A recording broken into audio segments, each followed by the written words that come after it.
uso ang painggitan ng mga dekorasyon sa mga bahay-bahayan.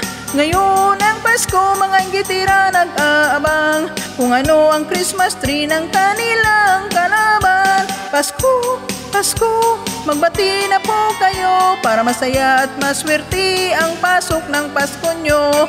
Pasko, Pasko, mamigay naman kayo ng regalo sa kapwa nyo. Pasko na naman, uso ang payabangan ng mga handaan sa mga bahay-bahayan. Ngayon ay Pasko, mga bashers nag-aabang kung ano ang handa ng kanilang kalaban. Pasko, Pasko, magbati na po kayo para masaya at maswerte ang pasok ng Pasko nyo. Pasko, Pasko, mamigay naman kayo ng regalo sa kapwa nyo.